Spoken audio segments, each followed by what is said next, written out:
Well.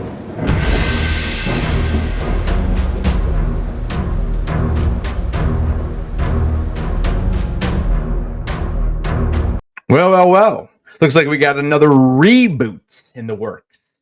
All right, guys, we're going to talk a little bit about this Buffy the Vampire Slayer reboot that is, I guess, being confirmed, and it is going to be developed over on Hulu.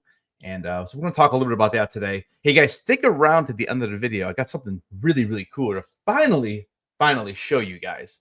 All right, so let's go ahead and pull up the article. This is from Variety, and this was released just a couple days ago. They're very excited, and it's terrifying. And yeah, and look at it here. James Marsters. I just met this guy for the second time. Awesome. He's so nice. It was really, really cool. So let's talk about this a little bit. So I'm just going to kind of skim on through. I'm not going to sit there and read this.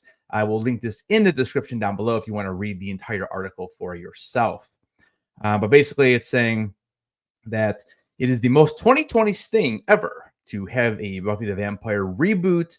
Although I do believe this is not really, I mean, I guess you can call it a reboot, but it's going to be more of a sequel because Sarah Michelle is coming back to play the title role.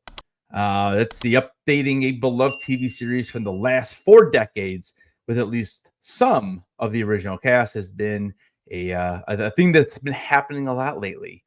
We've seen that with And Just Like That, which is the sequel to Sex and the City. We have that 70s show over on Netflix, Star Trek Picard, Frasier, and whatever new version of Dexter is currently streaming on Paramount Plus.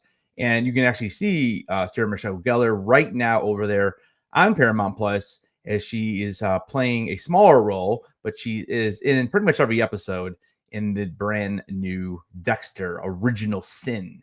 All right, it says here that a new Buffy, however, feels more totemic. So if you guys didn't ever watch this original series, which I'm not sure if you're probably watching this video, you're probably close to my age.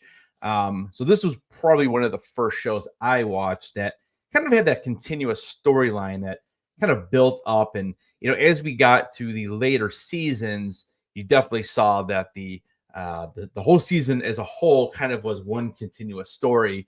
Whereas in the first few seasons, it was more a lot of like, you know, separate episodes with that theme or that one small like plotline theme or whatever that would be in the background that would carry over from episode to episode.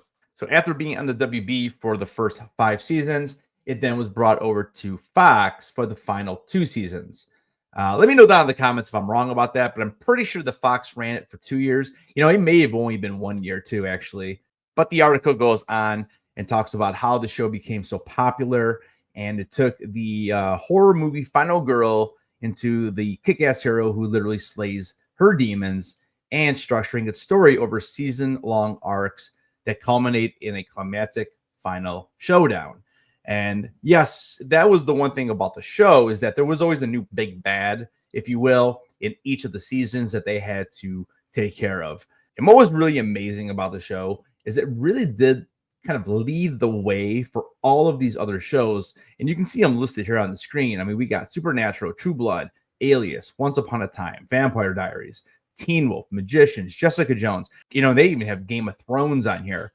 Again, because it really wasn't until this show that these series wasn't just standalone episodes. Because, you know, think about it. Like, one of my favorite shows when I was growing up was MacGyver. Well, MacGyver, same kind of thing. So each episode was completely different. Now, there was a tiny little underlying, you know, type of plot underneath everything. But really, you would see it maybe in the first episode of the season. And then you would maybe get one episode, and then the finale would have something else. You know, it's the same thing with one of my other favorite shows. And now I'm really starting to date myself here. But Quantum Leap. So Quantum Leap was very similar because Sam Beckett was going through time and he was trying to get back to where he originally came from. And that was always a very small underlying tone of the show. But again, the show really was single episodes with a brand new story. Let's continue on down.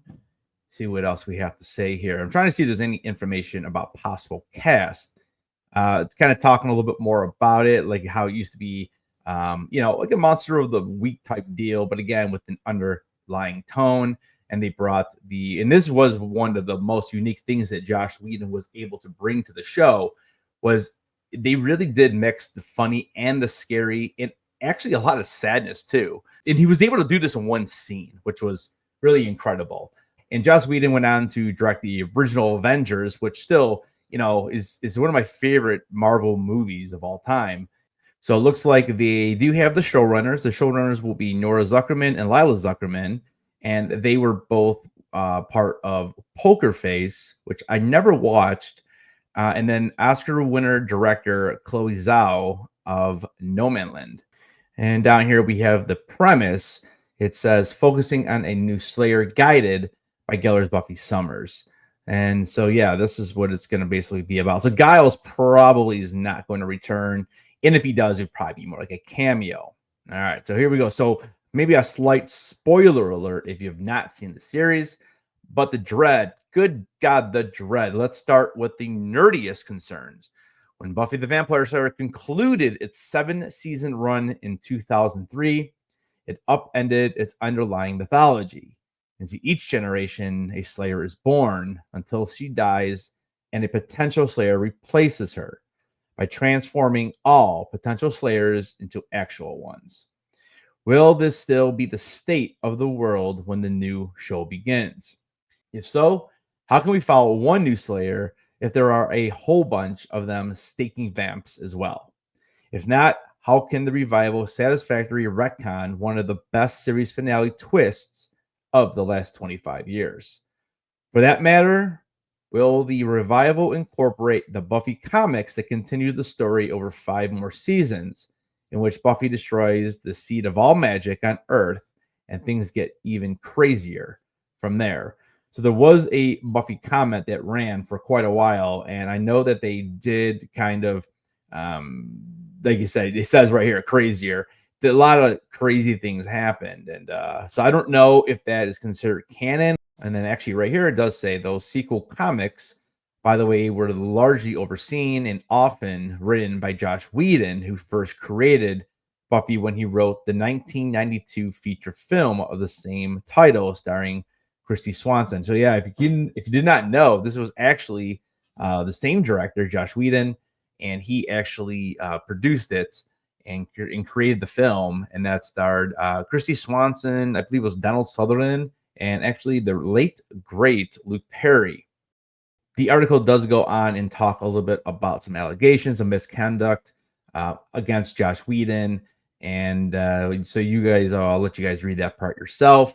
But yeah, there was some pretty nasty things that were said, and that's why we really haven't heard from him in a while.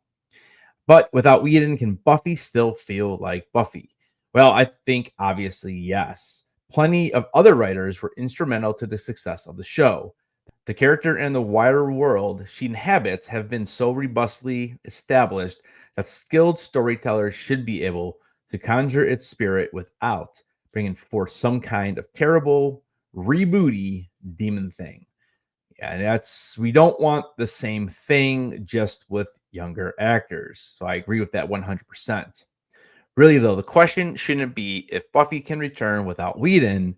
It's whether it can return without all the other people who made it so singular.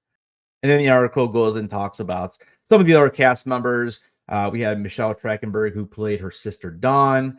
We had Xander, played by Nicholas Brendan, and I didn't meet him. I got his autograph, and that is a conversation for a whole other video because that was interesting.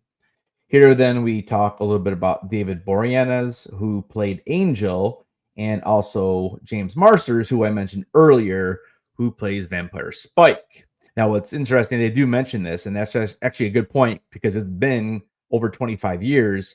Vampires are ageless. So are they going to bring back the same human actors for that? James looks great, but you can definitely tell he's aged a bit. All right, guys. Well, let me know what you think about this, them bringing this series back. I'm in for it. I was a big fan. And real quick, before I get out of here, I'm going to show off 2 pieces I got autographed actually a while ago, about a year and a half ago at New York Comic Con back in 2023.